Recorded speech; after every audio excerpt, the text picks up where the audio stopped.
I honestly was skeptical, and then it kind of went downhill from there. Just obsessed with this book. Where is the murder? Like, I almost DNF'd it 3 times.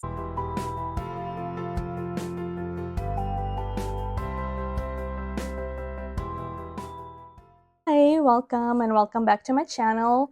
So today's video is gonna be my monthly reading wrap-up. I haven't filmed my monthly wrap-ups for a while. Just, you know, life busy, and some months I've been not reading that much, which is okay. Again, I have a full-time job, so I don't read as much as I like to. I decided I'm just gonna do a wrap up for a few months altogether. This is gonna be for April, May, and June altogether, all the books that I read in those months. And hopefully you enjoy this video. I'm gonna go from lower ratings to the highest rated ones for my first 4 and 5 stars. So I didn't have any 1-star or 2-star reads in these months, which is pretty amazing. The 3.5 stars. I had 4 books in this category that I've read in the last few months. And I'm gonna start with Magic for Liars by Sarah Gailey. So this book explores this kind of trope of the chosen one and kind of subverts it. The plot takes place at the magic school, but we are following a non-magic person, and we see in this all this world through her perspective. Ivy is the twin that wasn't chosen, that wasn't magical, and her sister was magical, so she got to go to this magical school and just do all this magic things, and Ivy was not. She is a private detective by trade, and at some point the director, headmistress of the school where her sister works, comes to her for help, since there was a death of a teacher at school, and even though it was ruled an accident or something, she didn't believe it, and she wanted Ivy to investigate it, as she is in the know, but she's also outside of the magical community. And we follow her as she trying to come to terms with her non-magicalness and trying to rekindle some sort of relationship with her sister, which she hadn't spoken to in 7 years. So this was actually better than I expected. I got this one a very long time ago, but never got a chance to kind of read it.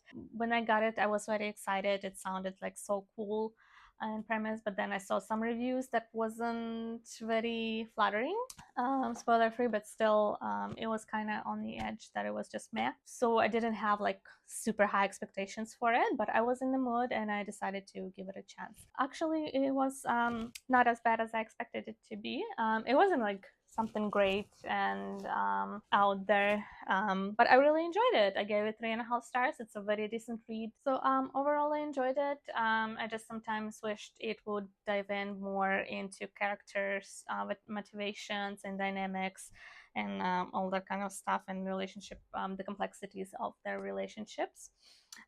As a murder mystery, this was also not bad. There was some twist that I saw coming, and there's some twist that I didn't see coming. So it was pretty good, entertaining. The writing was really good.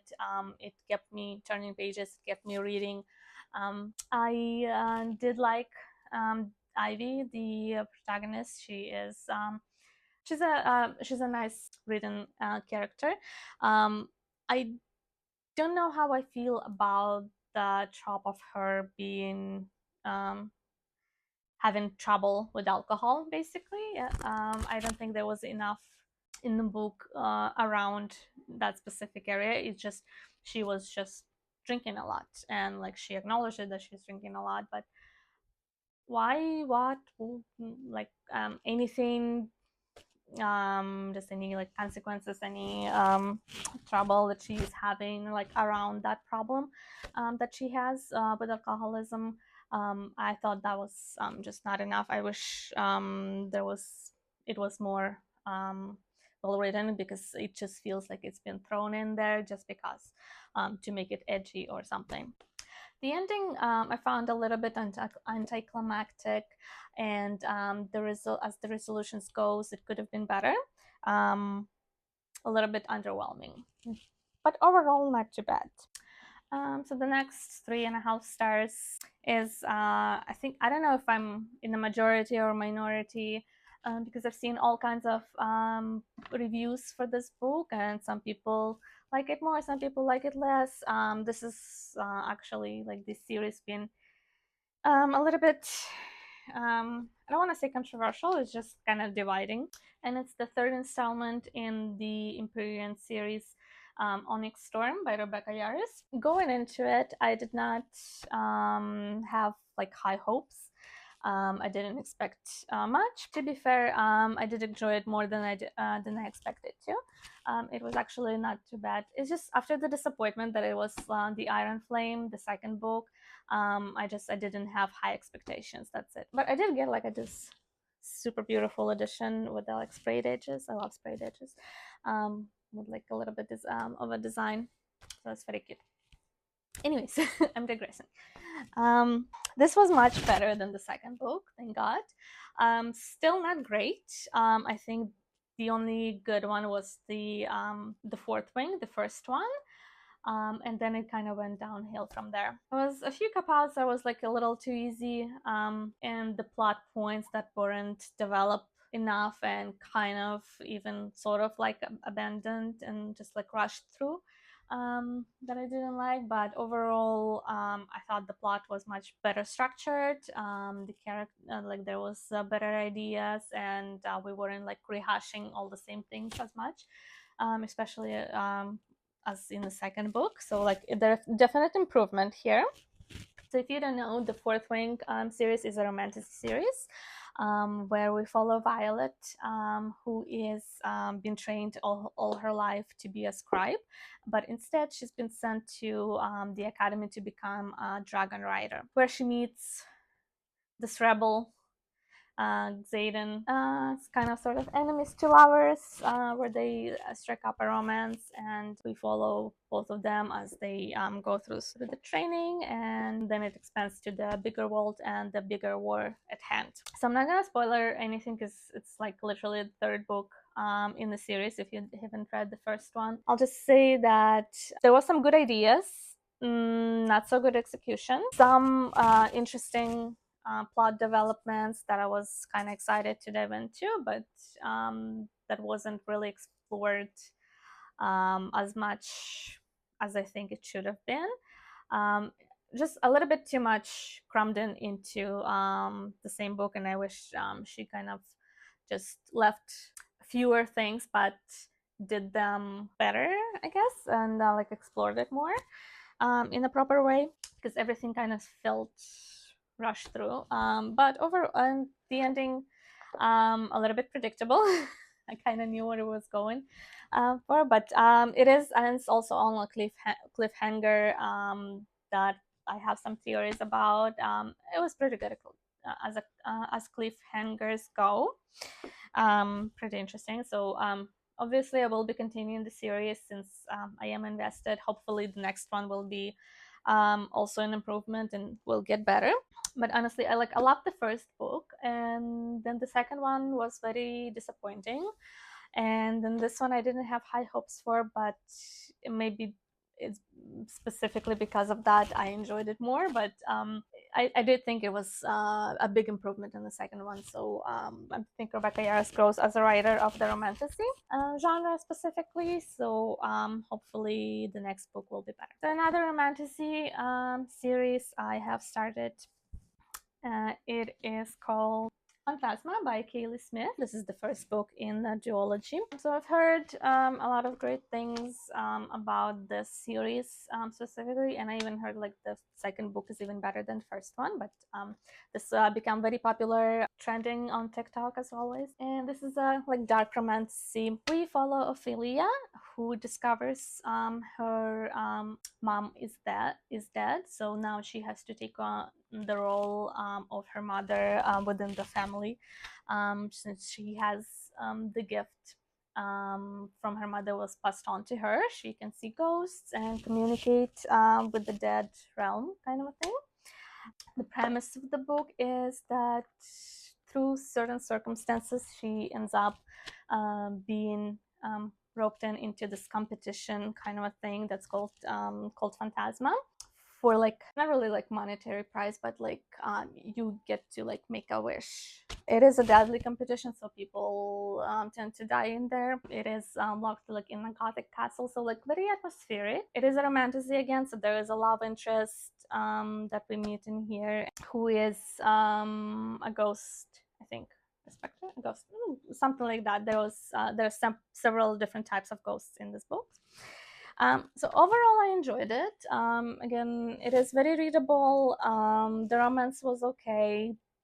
It is a bit spicy, so there are some smut in it, but I wouldn't say it's like super crazy spicy. Like I've read worse. Overall, I thought like that part of the book was done pretty tastefully, so that's good. Because sometimes it can go like super cringy, like if you know, you know. Anyways, why I gave it 3.5 stars, even though like I really enjoyed it, is I think first of all, the blurb was misleading. Like in here, it says right away, when Ophelia discovers her mother brutally murdered, there is no time to grieve. She has inherited the family's fearsome magic and enormous debt. So circumstances go from dire to deadly, however, when Ophelia's sister decides to pay off the loan by entering Phantasma, a competition where contestants rarely escape alive and the victor is granted a single wish. So there was no murder. There wasn't like even a suggestion of murder as a premise. She just her mother just died, and like they thought it was like a heart attack or whatever. It wasn't a gruesome murder. Like what? Honestly, like I was so confused throughout the book. I was like, where is the murder? Like she just kind of got into debt, so she followed her sister into this phantasma so they can pay off the debt and keep the house. Nothing about mom being murdered or even like the death being suspicious. I don't think that blurb is very good. So anyways, but that aside, the premise itself is pretty good. I thought the world building could have used some more development. It took me like a while to kind of figure out what the world's supposed to look like what even like time period is it based on? Is it like kind of historical supposed to be or something? The location is New Orleans. I just maybe wanted a little bit more like New Orleans atmosphere brought into book. Even though like the majority of it takes place inside this Phantasma castle, so didn't really matter at all, but still kind of wanted a little bit more from that. The romance wasn't bad, so I kind of saw it coming from page one about the love interest. There's like a twist in the end with the love interest, and I kind of saw it coming like all the way through. So maybe that has kind of hindered my enjoyment of the ending and the conclusions. However, there was like some things that was revealed in the end that kind of left abruptly, and like I don't know, I'm hoping that it's gonna get to like explored in the second book. It didn't have like all the answers that I was looking for, and it's just kind of like briefly a little bit explained of like why certain things happened the way they happened, but then it's just like, yeah, that was it. And I think there should be more, so hopefully. But I know the second book follows her sister with her stories, so I don't think they will, so that was a little bit disappointing. So I'm not sure if the series will get like a third book or if the duology is completed. So I'm hoping kind of that it follows the kind of the Caraval structure, when it's like one book about one sister, then the second book about second sister, and then like the third book brings everything together, and again hopefully like explains more about the ending. Not a spoiler, but if you read, you probably know what I'm talking about. But yeah, 3.5 stars. I will be reading the next book, and hopefully I will enjoy it more. So in the last one in this in the 3.5 stars category is also romantasy. Sorry, not a romantasy. It is dark romance. So this one I bought strictly because of the book talk craziness around this book, and is a Blackbird and Butcher and Blackbird. by Bryn Weaver.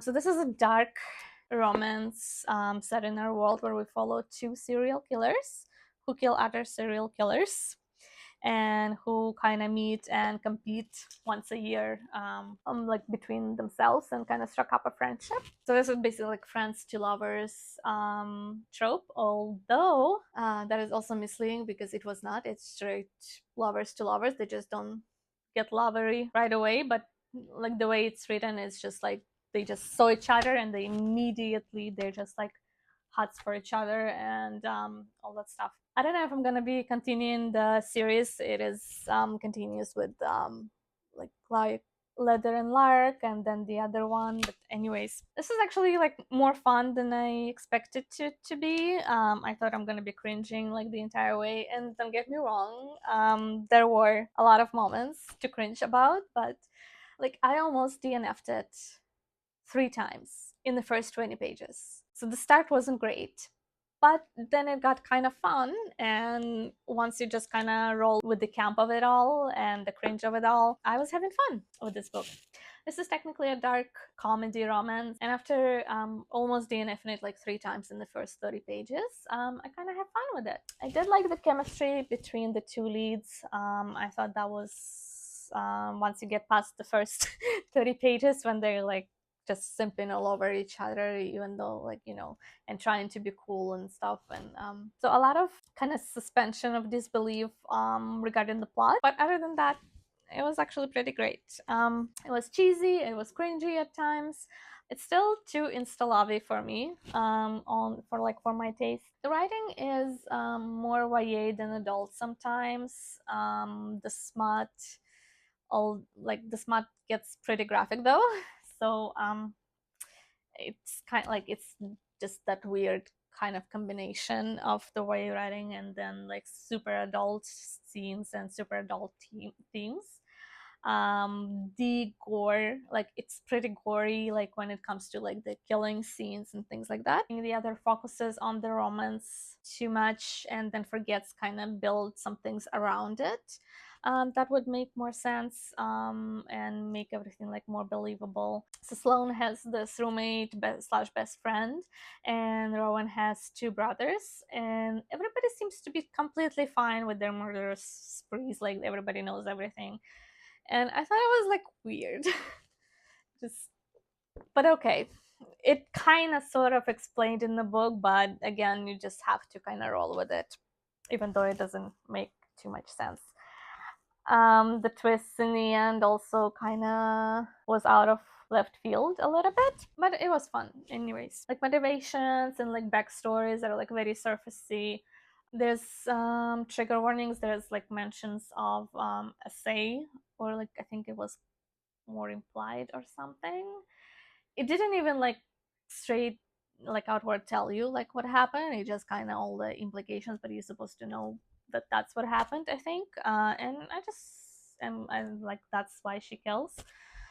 Anyways, but it was just all super on the surface, and it was for him and for her. It's like, of course, he has an abusive family. Of course, she was assaulted and molested and whatever, just kind of thrown in for the shock value of it all and not even like done well. But still, I cannot I cannot overlook that like I had fun with it, and I just kind of I liked it, and the chemistry was good, and I think the romance is that was the like the whole point is the like kind of fun romance surrounded by like dark, like thrown into like a dark serial killer world. Anyways, if you like that kind of thing, I would highly recommend it. I think it's one of the better ones. I don't know if I'm gonna be reading the next 2 books. Definitely not gonna be reading the third one, because the third one is about the younger brother and his love interest, who we do meet in this book, and like I just have absolutely zero interest in both of them. The second one is about her best friend and older brother, which I might because they maybe have like some like it was established there was like some mystery around their like what's their relationship is like, and it seems like they kind of hate each other, but like why or whatever. I might get into that one just to see, but like I did not like her best friend, so like I don't know if I'm gonna be able to like her as a protagonist of the book. That was my dark romance for the month. Moving on to the 4 stars, which is much better category that I'd like to talk about. And the first of my 4 stars is gonna be Icebreaker by Hannah Grace. This is a sports college romance between a hockey player and a figure skater. So I did not expect to like this book as much as I did. I purely got it because of all the hype on Book Talk and BookTube, and just like The Butcher and The Blackbird, I just wanted to check it out. What's the hype about? And like I didn't even want to buy it until it kind of got on sale on Book Outlet, and it was like the special beautiful edition with the sprayed edges and stuff. So I'm like, why not? It's cheap, so like let me check it out.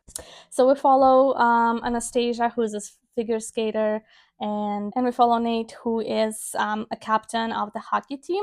They're both trying to build a career in sports. So at some point, they are forced to share a rink with the hockey team and that figure skating people. And that creates kind of like the conflict of the book. During all that, Anastasia and Nate kind of struck up sort of frenemies situation, and later on obviously two lovers, and again it was just so much better than I expected. I expected I'm gonna just be bored throughout with all the plot and sport and not be into the romance. I'm not usually like a contemporary romance reader. Frankly, I was just expecting a lot of cringy smut. That's it. But lo and behold, like I kind of sat down and like basically 5 minutes later I was 200 pages in, and like I was kind of loving it, and like I didn't want to put it down. It was very hard to put it down. It was very readable. The characters are pretty fantastic. I like pretty like nicely well-rounded and nice written. The romance itself, it's really good. They have chemistry between themselves. The smut is even not bad. Like sure, it does have a lot of graphic sexual content, but honestly I was expecting so much worse from all of the reviews. So I guess that was yay for me. But we followed the romance, but there is also like a lot of interesting plot going on around it, and not just like the relationships, the relationship itself. It touches on a lot of deeper themes as well, specifically mental health and the therapy and parental expectations, things like that, and also like an emotional and physical abuse. Just if you're in the contemporary romance, I definitely would suggest you to check it out. Just be aware of the trigger warnings, even though it's not, I thought it was handled well in this book. So I did want to see more dimension to the antagonists of the book, which there were several, like a couple at least. But they felt again like surfacey, just to be like a plot device, and it didn't have enough of like the motivation and psychology behind it. Just felt like they were there strictly like to antagonize and drive the plot forward, but we didn't dive in too much into their like what's their deal, especially one of them. And I would have wanted some like more to that, and so they wouldn't feel so two-dimensional, kind of cardboard cutout. Another 4 star read for me was an audiobook this time, Dungeon Crawler Carl by Matt Dinneman. So I listened this one in audio format, and it was fantastic quality. It was very fun. This is a book that kind of got like a lot of hype recently, so I wanted to check it out. This is an RPG lit genre, and it might not be for everybody. I thought I'm gonna love this book, but I think maybe the genre itself is not really for me, and that's okay. But objectively speaking, I gave it 4 stars because I thought it was pretty good. It was immensely fun at first, but I kind of found myself to be getting bored by the end of it, just because of the repetitiveness of the genre. I think it's not the book's fault, it's just how the genre is. It's basically how you kind of like playing a game in a book format, which sounds cool, but if you don't do the story itself justice, it might get quite repetitive and kind of a little bit boring because we're constantly just going through the same thing. We're leveling up, we are collecting some bounties, some some chests and stuff like that, and restoring health and whatever the traditional like game role playing games things. It does have like an interesting premise. One day, our civilization is like it's the end of the world, basically. So, our civilization gets invaded by an alien. So the buildings all collapse, kind of like into the ground, and whoever been like hasn't been outside at the moment, so they basically dead. Whoever got lucky and survived and like they were outside, so that's where you got again like post-apocalyptic kind of a trope. So whatever you have on you, that's all you have now. And soon they get an announcement that there's a dungeon underground is being built, and all the survivors need to go in there. And we don't know like what's going on and like what's happening, why is it happening, but we get to follow Carl and his cat Princess Donut. And honestly, Princess Donut is the entire reason I gave this book a 4 star. I just read for her. Carl wasn't that interesting either. I constantly wanted to get into his character more. And again, we do get a little bit of a background on him and like a little bit of a backstory, but it's all like very little bits and pieces that I was constantly like, okay, come on, let's get into the meat of it. And the big plot was not enough for me, I'm afraid. It's a good idea, and there's like a 7 books I think in this series, so I'm sure it gets explored more, like the world itself and all this alien creatures and politics between them, and like and he probably defeats them, or like I don't know. But just in the first book, like I can constantly wanted more. There was a little twist in the end, but like again, it was not enough for me. It was very fun. It is a funny book, but like even the jokes kind of get old in time. So, and honestly, by the end of the book, I was just like reading to finish it. But the Princess Donut, hail, Her Majesty. Uh, by far the best part of the book. There's like 7 books in this series, and I will not be continuing because it's a pretty big commitment, and I don't think I'm gonna enjoy it that much. But I know people who like this genre of literature. This is, I think, one of the good ones, one of the good examples of that. So if you like that kind of stuff and you haven't read it, I highly recommend it. So for my 4.5 stars, I only have one book, The Well of Ascension by Brandon Sanderson. This is book 2 in the Mistborn trilogy, the original Mistborn trilogy that I've been kind of slowly going through. So these series are one of the first successful series of Brandon Sanderson that was published. It is, I don't know, some consider it YA, some not. But it is, I think technically it is a YA. We meet Vin when she's like 17 in the first book, and but she quickly grows up. So like I think it's okay to call it an adult because it is written as adult story. It's just the main character is starting out kind of young.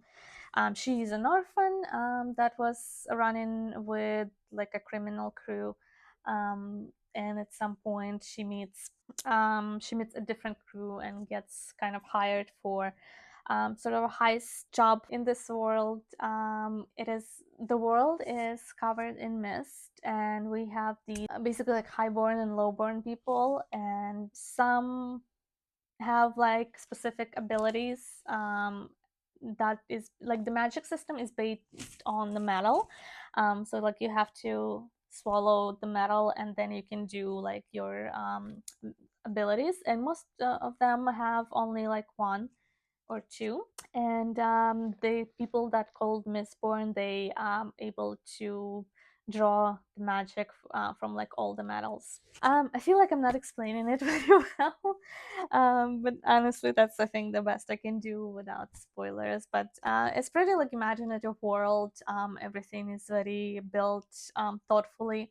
There's a lot of politics. There was this emperor that is rules over the empire for like 1,000 years now. He's basically like immortal creature, but nobody really knows. The first book was great. This book struggles, I think, a little bit from the middle book syndrome that is kind of losing me sometimes. It felt a bit slower than the first book. There's definitely a lot more just politics, intercourt relations, and all that kind of stuff. Where the first book was like a lot of action and a lot of mysteries, and there's still mysteries in here, but just kind of it feels slower. Like especially like the first part, it picks up like in the second part of the book, but the first part was pretty much slower and like heavy on the like politics, but still interesting. There's this new character Zane, and I just kind of wished that his storyline was explored more, like more developed, and just I wanted more Vin in general. I feel like with all the other characters getting like a lot of spotlight, Vin's story and progression kind of gets shoved to for the back burner a lot of times, and I was just like missing her because there was like a lot of development for the two male characters from the main cast, which pretty much I thought like was just a little bit less balanced, and I thought that our protagonist deserves a little bit more development than that. The spy plot was pretty good. I'm not gonna spoiler you too much, but if you read this book, you'll know. If you didn't, well, what are you waiting for? Just pick it up and go read it if you read the first book. But basically, well, it's not really a spoiler. So at the start of the book, we find out that there is somebody is a spy within the inner circle or like slightly outer circle, but we don't know who. And Vin tries to find it out like throughout the book. And I thought that was pretty well done. It was very twisty at the end, and I did not see that coming, truly. I have like one more left to from this trilogy, the conclusion, and I've heard good things that it's better than the second one, so I'm excited to continue this series. Okay, and as for my 5 stars, I do have a few books in this category as well. I'm gonna start with a memoir, which is not something I read often, only when like the person itself is like or like the story is really interesting to me. This book I also listened in audio format. The writing is very accessible and very readable, and this is The House of My Mother by Sherry Franke. If you don't know who she is, just Google it. On YouTube specifically, you'll find countless and countless documentaries and true crime YouTubers covering it. They'll give you like the full story, but shortly speaking, she is daughter of Ruby Franke, who was a mommy vlogger, YouTuber, one of the probably like the OG ones, the first ones when they started back in the day. She was one of the like first family vloggers on YouTube. Immensely popular. Her channel was called 8 Passengers. They had so 2 parents and like 6 kids, so like 8 passengers, right? At some point, she got arrested for child abuse with her 2 like youngest children. She started like get canceled even back in the day when like one of the videos came out, and one of her sons kind of let it slip that he didn't have like a bedroom for like 6 months or something, and he's sleeping on a beanbag, and people starting like, oh, you know, problematic behavior of Ruby, and bordering on like child abuse at that point. But 2 years later, she actually got arrested on like the actual physical abuse. Like, so Shari tells her story, her own life story from her perspective, like about her experiences growing up with Ruby, growing up with Kevin, that's her father, and growing up as a YouTube child influencer. I struggle rating memoirs, because like how do you rate like just somebody's life story. So what I do look at is how they chose to present the story, how they chose to structure the book, and how it is written, more than the story itself. Sherry Franke is a young 22-year-old first-time author who is still like unraveling her own trauma, and it kind of shows through the writing and through this book, and it only makes it kind of better and like more authentic. So maybe the writing itself isn't like the best or most like most literary, but it is her own story in her own words, which I really appreciated. That she gives a lot of her own perspectives and her struggles to heal, and to like with her therapy and her coming to terms and getting away from that toxic mindset. The book is narrated by Sherry herself, which is again just adds to the whole experience. Like you just in the room with her, just like listening to her tell you her story. It was still like a well structured and well written story narratively.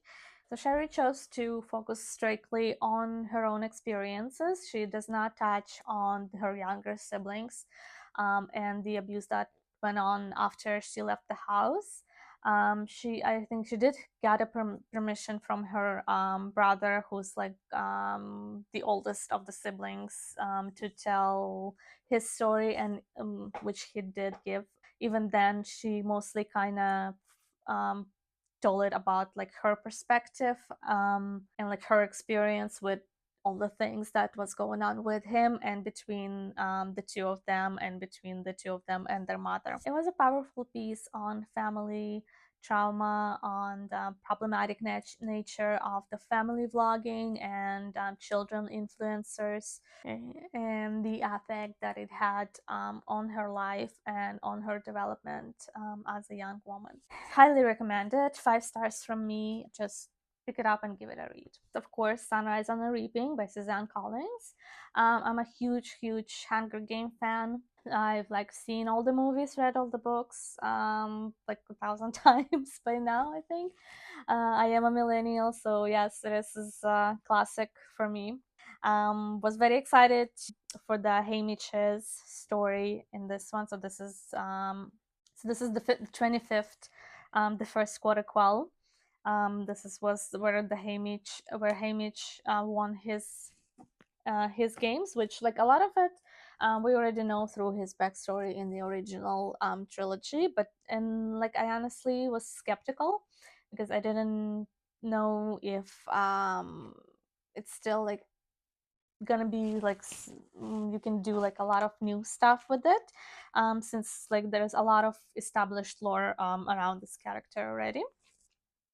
But no, Suzanne Collins just doing Suzanne Collins things, I guess. And it came out as a terrific prequel, better than the Snakes, Songbirds and Snake.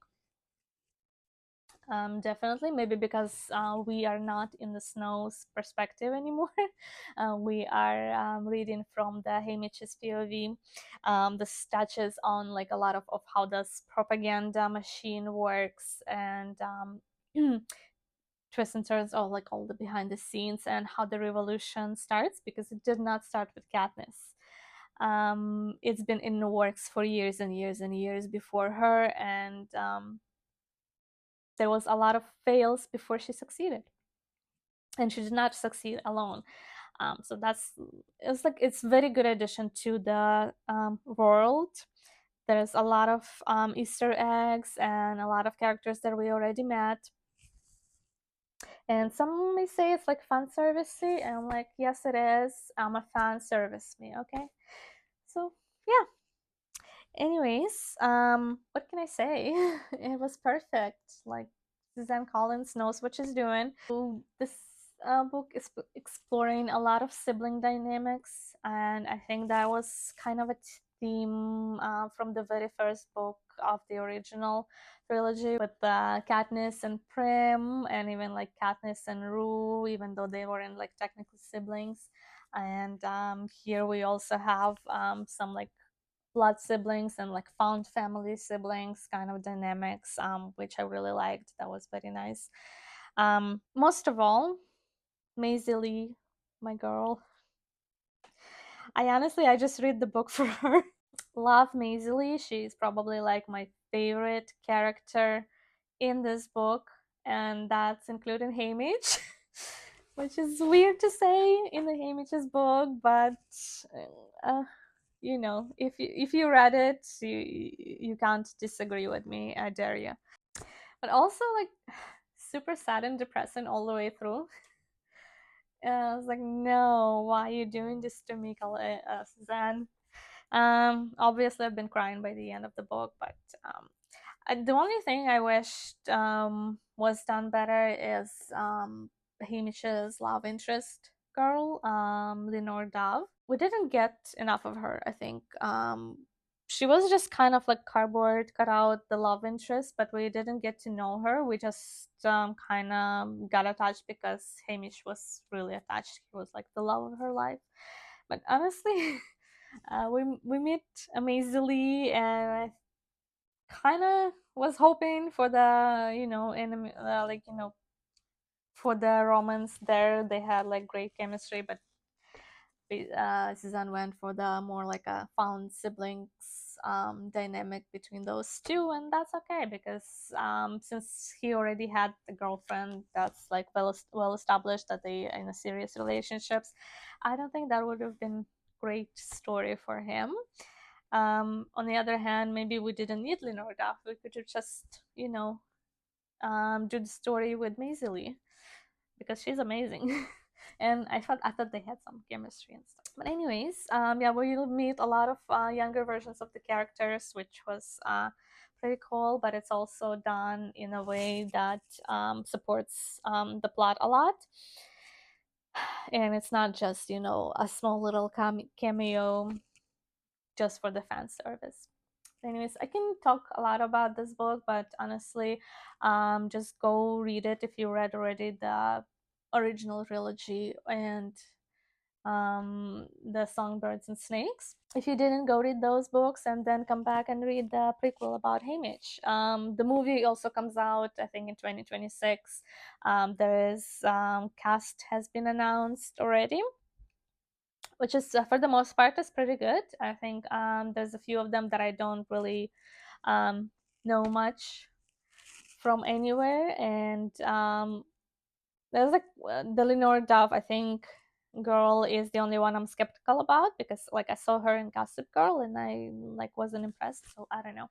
But I have my hopes high because the casting has never like failed us yet. 5 stars. Will definitely make into my best books of the year for sure. And the last one, but definitely not the least, another 5 stars. If you have been following me on my social medias, I have been raving for about this book ever like since the minute I got it in my mail. And this is of course Atmosphere by Taylor Jenkins Reid. This book broke me. Oh my god, this was so good. This is maybe Taylor's best work to date.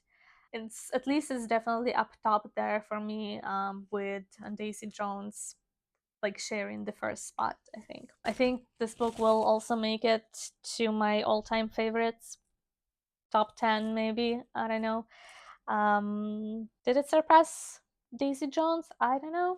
Maybe, maybe not. Maybe, I'm still on the fence. The story follows Joan Goodwin. She is one of the first women astronauts at NASA. The story takes place in the 1980s. It opens with her being Capcom, which is the person who, like the single person who communicates with the shuttle in outer space with the team. And this is where it's a little bit different from all her other books because it kind of starts with an action sequence, kind of a disaster plot where like everything goes wrong on the shuttle and her team is out there and we don't know what's going on, who's gonna survive, who's gonna die. Very high stakes, life and death kind of a situation, and we alternate between these two timelines. where we are in the present, in the situation, talking to the crew and what's going on up there in space and at the NASA. Then we go back and we follow the timeline previously of like what led us to this moment. Like we started like 7 years before that, and we're slowly catching up timeline wise. This is also love story, so this is a romance is very prevalent in this book. It is a sapphic romance. Like I don't think it's a spoiler. I caught up on, like I didn't know going into it that it was, but I caught up on it pretty fast. And honestly, this is very interesting because I usually like not struggle. It is not really into like gay romance or like sapphic romance, just because I don't know. Most of the time, it's just written either okay or not so good, and I've never been like super into like the couple and like the romance of it all.